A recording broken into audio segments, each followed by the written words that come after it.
우리나라 속담 중에 나무에서 고기를 찾는다라는 말이 있어요. 들어보셨어요? 속담 중에 유명한 속담인데 나무에서 고기를 찾는다라는 말이 있는데 무슨 뜻이냐면 물고기를 산에서 구한다는 것이죠. 도저히 불가능한 일을 하려고 매달리는 어리석은 사람을 비유할 때 쓰는 속담입니다.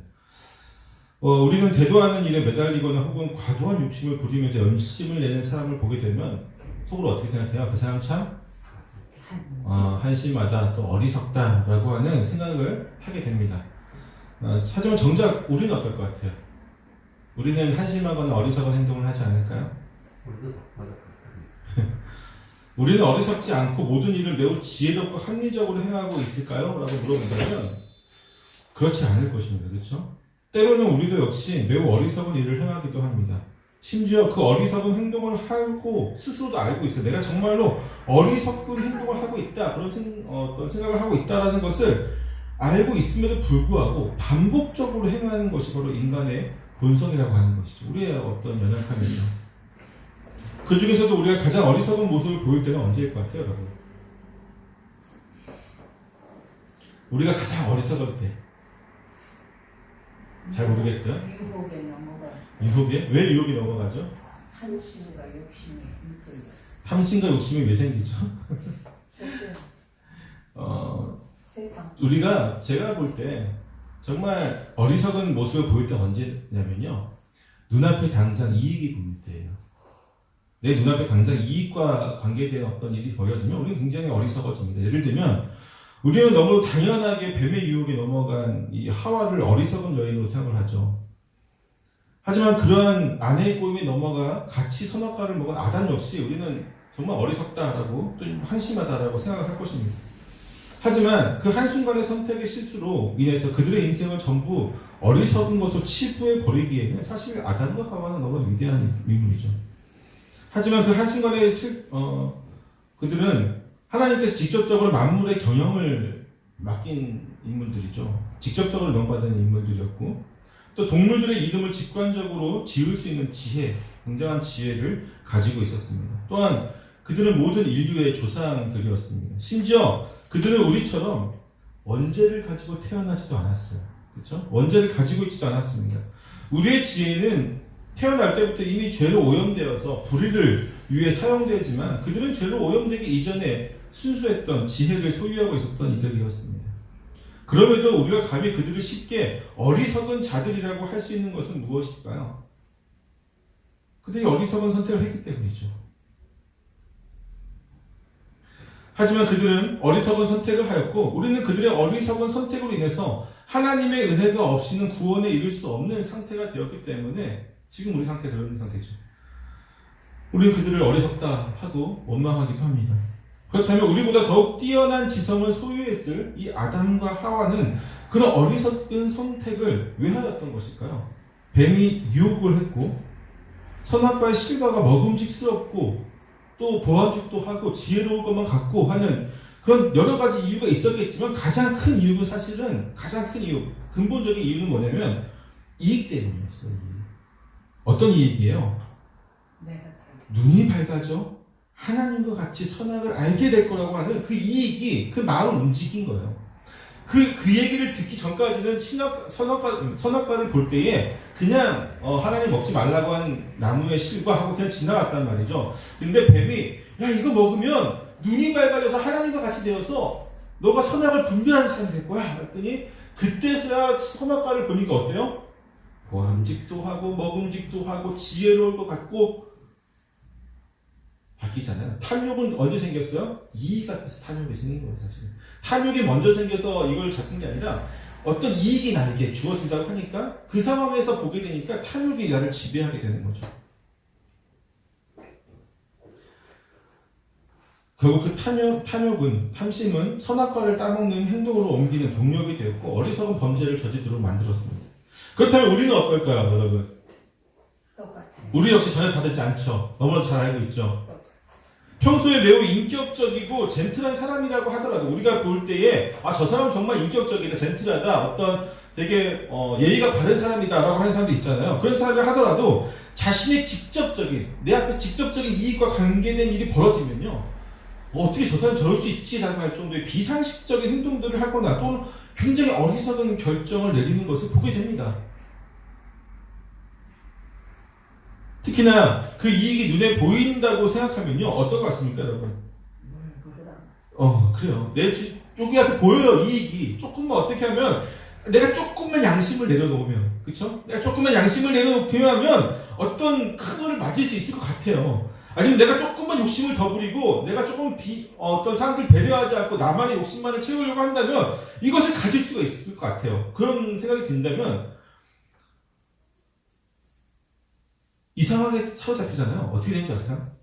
주변 사람들이, 사실은 이 사람이 어리석은 거잖아요. 욕심 때문에 지금 자신을 어리석게 지금 만들고 있는 건데, 이 상황이 되면 이미 탐욕에 물들어 버리면요. 주위 사람들이 다 어리석어 보여요. 아유, 바보들.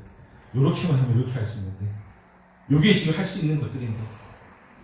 오히려 주변 사람들이 다 어리석고 자기한테 되게 지혜로운 것처럼 착각을 하고 살아가게 되죠.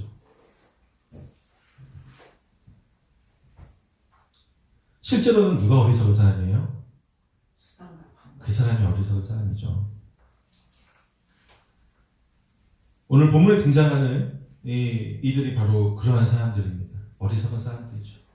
세베대의 두 아들과 그들의 어머니가 바로 눈앞에 보이는 이익에 모든 양심을 버리고 탐욕에 사로잡혀 있는 것을 보게 됩니다. 그러한 조금만 노력하면 부귀와 영광을 얻을 수 있을 것이라는 기대감이 그들을 진짜로 어리석은 사람이 되도록 만든 것이죠. 그리고 그들은 정말로 예수님께 어리석은 간구를 하게 됩니다. 그들의 간구가 어리석은 것은요, 세 가지 이유 때문인데요. 첫 번째는 그들의 간구가 탐욕으로 하는 간구이기 때문이죠. 가장 먼저 중요한 것이 이것인데, 앞서 눈앞에 이익 때문에 그들의 어리석은 선택을 하게 되었다고 말하였지만, 사실 이익을 추구하는 것 자체가 잘못은 아니에요. 죄는 아니에요. 그렇죠? 우리는 이익을 추구할 수밖에 없어요. 왜? 우리가 먹고 살아야 되고 이 땅에서 우리가 좀 더 풍족하게 살고 싶은 사람은 다 누구나 갖고 있는 마음이잖아요. 때문에 이익을 추구하는 것 자체가 잘못된 것은 아닙니다. 물론 아담과 하와처럼 하나님처럼 되고자 하는 이익은 잘못된 것이죠. 내가 높아지고 좀 더 잘 살고자 하는 것은 죄가 되지 않을 수 있지만 하나님을 대적하는 것은 죄가 될 수 있죠. 오히려 그러한 이익을 추구하는 마음이 때로는 우리를 매우 발전시키기도 합니다. 어떤 나를 조금 더 잘 살게 하려고자 하는 그런 욕망들, 탐욕들. 결국 이익을 추구하는 것이 잘못이 아니라고 한다면요, 그 이익을 추구하는 마음에 있어서가 어떤 문제가 있다고 볼 수 있겠죠. 이익을 바르고 올바르고 정당한 방법으로 추구하는 것이 아니라 더러운 욕심으로 추구하는 것이 바로 죄가 된다고 하는 것입니다. 그것이 어리석은 행동으로 이어지게 만드는 것이죠. 본문에서는 바로 이 탐심이 그들을 예수님에게 어리석은 간구를 하도록 만들었다고 얘기하고 있어요. 예수님은 이 탐심이 사람을 더럽게 만드는 것으로 인간이 가지고 있는 악한 마음 가운데 하나라고 말씀을 하세요. 입에서 들어가는 것이 더럽냐? 아니다. 나오는 것이 더럽다라고 하시면서 그 중에 하나가 이 탐심이다 라고 얘기하고 있어요. 또한 에베소서 5장 5절에 보면요, 탐하는 자를 우상 숭배자로 말하고 있거든요. 탐심하는 사람이 어떤 사람? 우상 숭배자. 우상 숭배는 엄청 큰 죄잖아요, 그렇죠? 탐심을 똑같이 얘기하고 있어요. 결코 그리스도인으로서 버려야 하는 마음으로 성경은 우리에게 계속해서 가르침을 주고 있습니다. 그럼에도 불구하고 우리는 이 탐심을 제어하기가 쉬워요, 어려워요, 여러분? 탐심 제어할 수 있어요? 없어요. 쉽지 않습니다. 오히려 우리는 너무도 자주 이 탐욕이라는 마음에 휩쓸리는 우리의 본 모습을 보게 됩니다. 그런데 더욱 문제가 되는 것은요, 탐욕을 제어하지 못하고 우리 휩쓸리게 되면서 그 가운데 있는 더러운 죄를 분별하지 못하고 있는 것입니다. 우리는 분명히 탐욕이 죄인 것을 너무나도 잘 알아요. 한두 번 설교 말씀 들은 것도 아니잖아요, 그렇죠? 탐욕이 죄인 것은 또 성경을 모르는 일반적인 사람이라고 해도 탐욕이 나쁜 거라고 하는 어떤 기본적으로 도덕적인 관념이 있단 말이죠. 그럼에도 불구하고 우리는 스스로를 속이면서 내가 하는 것은 탐욕이 아니야 라고 말한다는 거죠, 나한테는. 분명히 똑같은 조건에서 똑같은 내가 행동을 했을 때 다른 사람이 하면은 저 사람 탐욕을 부렸네 라고 하면서 정죄할 것이 분명합니다. 나는 분명히 정죄할 거야, 나는. 그쵸? 그럼에도 그것을 똑같이 내가 하면요, 자기에게는 그 기준을 적용하지 않아. 심지어 어떤 경우에는 하나님이 자신의 행동을 이해해 줄 것이라고 하는 어떤 망언을 하기도 하죠. 때문에 탐욕이 무서운 것은요, 탐욕 그 자체에 있는 것이 아니라 탐욕이 우리 양심을 어떻게 하는 거예요? 마비시키는 거예요. 무디게 만드는 거예요. 비록 죄로 인해서 오염되고 부패한 우리의 양심이지만 그 양심은 분명 하나님이 주신 것입니다. 또한 그리스도의 보혈의 공로를 입은 우리는 분명 신앙의 양심을 회복한 상태인 거죠. 신앙의 양심을 회복했기 때문에 예수님을 믿고 하나님을 믿고 우리가 신앙의 길을 걸어가게 됐는데, 때문에 하나님은 그 양심을 통해서 우리가 하나님을 찾을 수 있도록 하셨다는 것입니다. 그런데 이 양심이 그 기능을 상실하고 매우 무뎌지게 되는 때가 바로 탐욕에 물들 때라는 거예요. 하나님께서 회복시키신 선한 양심이 다시금 더럽혀지고 그 기능을 온전히 못하게 되는 것입니다. 우리가 탐심으로 인해 양심이 그 기능을 일시적으로 상실하게 되면 우리는 정말로 상상도 못할 일들을 행하게 됩니다. 탐심은 우리의 양심을 속이고 하나님을 속이라고 속삭이죠. 그리고 이미 양심이 그 능력을 상실함으로 인해서 탐심의 노예가 된 우리는 그 지시에 어떻게 돼요? 맹목적으로 따르게 됩니다. 예를 들면 이렇습니다. 탐심은 우리가 강구하는 것이 절대로 양심을 어기는 것이 아니라고 얘기를 해요. 그래서 우리가 강구하는 모든 것이 사실은 우리의 욕심 때문이 아니라 하나님의 영광을 위한 것이라고 하는 말도 안 되는 것으로 우리를 이해시키고 우리 스스로를 납득시키고 결국 그렇게 포장을 해 나가는 것입니다. 심지어 이 어리석은 강구를 하나님이 들어주실 것이라고 생각을 하게 만들죠. 세베대의 두 아들과 그의 어머니 어땠을까요? 성경이 그 상황에 대한 내면적인 것까지 우리에게 정확하게 묘사해주고 있지는 않지만 우리의 모습과 인간의 연약함을 생각해보면 그들 역시 그렇게 말도 안 되는 요구를 하진 않았을 것입니다. 1차적으로 그들은 예수님의 거듭되는 자신의 죽음에 대한 말씀에 매우 불안한 심리를 가지고 있었을 것입니다. 예수님과 함께하는 영광만을 바라보면서 지금 3년 동안 같이 있었는데 그분이 죽음에 대해서 계속해서 말씀을 하시니 어찌 두렵고 떨리지 않겠습니까? 어찌 불안해하지 않을 수 있을까요? 당연히 불안하겠죠. 그들의 불안한 마음에 탐욕에 의해서 정복되는 것은 정말로 쉬웠을 것입니다. 아니, 오히려 그들은 탐욕을 부림으로 인해서 이 불안한 마음을 감추고 싶었을 것이에요. 불안한 마음 때문에 더 탐욕이 커진 것이죠. 오히려. 이해가 되세요? 그럼에도 불구하고 그들은 예수님께 터무니없는 것을 요구하지는 않았을 것입니다. 즉 3년간 섬겼던 예수님의 성품을 생각하고 그분의 말씀을 생각한다면 그들은 감히 자신들이 예수님의 좌우에 앉아서 권력을 행사하고 싶다라고 그런 말을 하진 않았을 것이죠. 그들도 우리처럼 예수님께 내가 예수님의 좌우에 앉는 것은 전적으로 예수님을 위한 것이라고 하는 어떤 그런 얘기를 했을 거예요. 내가 예수님의 좌우에 앉으면 예수님께서 명령하는 걸 더 잘 들을 수도 있고 내가 더 잘할 수도 있고 예수님을 위해서 내가 물 한 잔을 더 들릴 수 있고 난 정말 예수님을 더 잘 섬길 수 있으니까 좌우에 우리를 앉혀주세요 라고 어떻게 하는 거예요? 포장을 하는 거죠.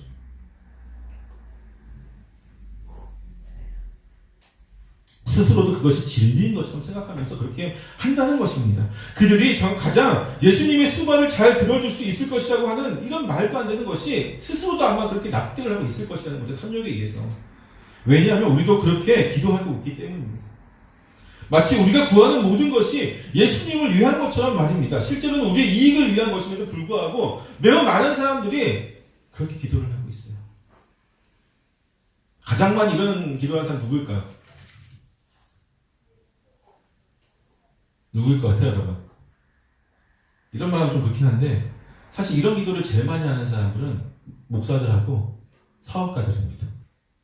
사업하는 사람들하고 목사들이 이런 기도를 제일 많이 해요.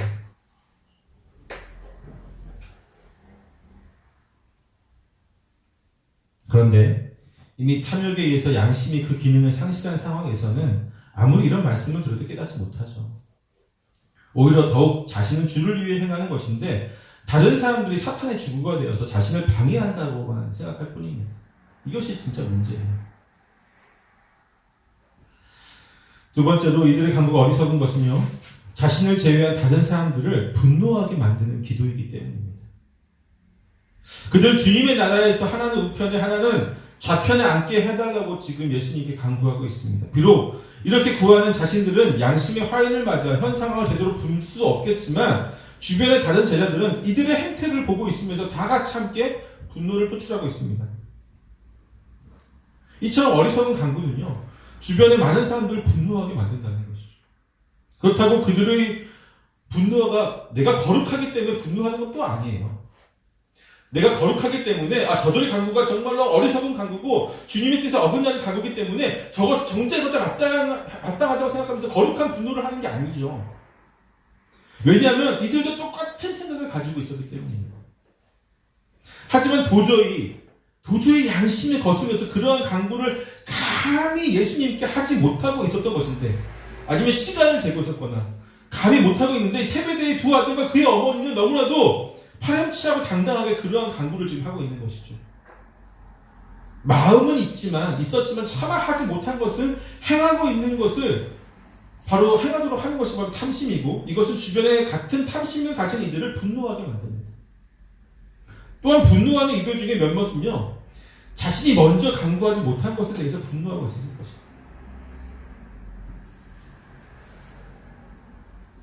우리는 우리 주변에 함께 있는 어떤 이들이 이러한 탐욕에 의한 간구를 하면요, 그를 어리석다라고 말합니다. 하지만 그 사람이 비록 하나님이 탐욕을 들어주셔서 그에게 어떤 이익을 주시는 것은 아니라고 할지라도, 즉 하나님이 그에게 그 탐욕의 기도를 들으시고 은혜를 베푸셔서 그의 기도를 응답하셔서 그가 잘되게 한 것은 아닐지라도, 어떤 세상적인 방법이라든지 어떤 여러 가지 이유에 의해서 그가 실제적으로 어떤 부자가 되거나 아니면 혹은 어떤 영광을 취하게 되었다면요, 우리는 그를 매우 비난하거나 혹은 어떻게 돼요? 분노하게 되죠. 분노. 그런데 그것이 우리가 거룩하기 때문에 분노하는 거예요. 저 사람 부당한 방법으로, 아니면 부당한 어떤 어리석은 그런 간구를 통해서 저렇게 되었다고 하면서 거룩하기 때문에 그렇게 분노하는 게 아니죠. 우리가 못한 것을 그가 이루었기 때문에 분노하는 거예요. 그럴 가능성이 훨씬 높죠. 속담에 유명한 말 있잖아요. 사촌이 땅을 살면 어디가 아프다고요? 배가 아프다고. 분노해서 배가 아픈 거예요. 화가 많이 나면 배가 아프잖아요. 스트레스. 그렇죠. 스트레스. 우리의 기도는요, 나를 위한 기도가 되어서는 절대로 안 됩니다. 벌써 몇 번에 걸쳐서 얘기했던 건데, 그리스도의 몸인 우리는요, 서로를 위해 기도하고 서로의 유익을 위해서 기도해야만 하죠. 왜 그렇습니까? 우리는 한 몸이잖아요. 한 지체라고 고백을 하잖아요. 지체라고 고백을 하는데 나만 잘 먹고 잘 살게 해달라고 기도하면, 솔직히 내가 그런 기도를 하고 안 하고를 떠나서 그렇게 되면 어떨 것 같아요? 아까도 아이들 설교 때 얘기했지만 병들어요. 우리 육체는요, 어느 한 군데만 왕성하게 잘 되면요, 오히려 그것이 병이 될 때가 있어요. 심지어 암세포가 왜 그러요? 자기 혼자 증식하는 거잖아요. 그게 암세포가 되는 거잖아요. 때로는 우리의 기도가 누군가에게 피해가 되지는 않는지 우리는 그래서 기도할 때마다 잘 살펴야 합니다. 우리는 항상 우리가 서로 한 몸임을 기억해야 하며, 나를 위한 기도가 아닌 그리스도의 몸인 우리를 위해 기도해야만 하는 것이죠. 마지막으로 이들의 기도가 어리석은 이유는요, 그들의 간구가 전혀 하나님의 뜻을 헤아리고 있지 못하기 때문입니다. 심지어 3번에 걸쳐서 예수님께서 자신의 죽음과 부활에 대한 말씀을 그들에게 하셨음에도 불구하고 그들은 여전히 하나님의 뜻보다는 내 앞에 있는 이익과 그 계획에만 집중하면서 간구하는 것을 보게 되죠. 예수님은 이미 하나님의 뜻이 무엇인지 분명하게 제자들에게 설명해 주셨습니다. 그러면 제자들은 여전히 예수님의 죽음과 부활보다는 예수님이 받으신 영광에 자신들이 어떻게 하면 동참할 수 있을까라고 하는 이 세상적인 생각만이 가득하고 있는 것이죠. 때문에 당연히 그들이 구하는 것 역시 자신들의 생각에서 벗어나지 못하는 것을 보게 됩니다. 생각이 우리를 지배하잖아요. 그렇죠? 우리의 기도는 어떨까요? 우리가 기도하는 내용을 보면요, 우리의 기도도 마찬가지예요. 우리가 평소에 어떤 생각을 가지고 있느냐, 어떤 관념을 가지고 있느냐, 어떤 것을 고민하고 있느냐, 그러한 것들이 사실은 우리의 기도에 다 반영이 되어집니다. 결국 우리가 하나님 말씀에 집중하고 있으면 하나님의 뜻에 따르는 기도가 될 가능성이 매우 높고, 완벽하다는 건 아니지만 가능성이 높다는 거죠. 반대로 우리 개인사나 아니면 세상적인 일에 집중하고 있다면요, 하나님의 뜻이나 방법이 아닌 기도를 할 가능성이 훨씬 더 많다는 거죠. 이미 우리의 정신이 그렇게 지배를 하고 있습니다. 물론 우리의 기도가 항상 하나님의 뜻에 맞을 수는 없어요. 그렇죠? 우리가 하나님의 뜻을 안다는 것은요, 사실 불가능한 일입니다. 다만 우리는 하나님이 계시해 주신 말씀을 통해서 하나님의 뜻을 어느 정도 유추할 수 있기는 하지만 그 또한 항상 맞다고는 할 수 없어요. 그렇죠? 성경 말씀 이러니까 이거야 라고 하는 것들이 또 그렇지 않은 것도 있죠. 우리가 잘못 해석하는 부분도 있고, 성경을 또 잘못 적용하는 경우도 있어요. 대표적으로 어떤 거예요? 극렬 보수 기독교인들이 주장하는 것 중에 하나가 뭐예요? 우리나라를 복음화하고 발전시키기 위해서 하나님께서 우리나라를 일제 치하에 30년 동안 놔두었다라고 하는 주장을 하잖아요.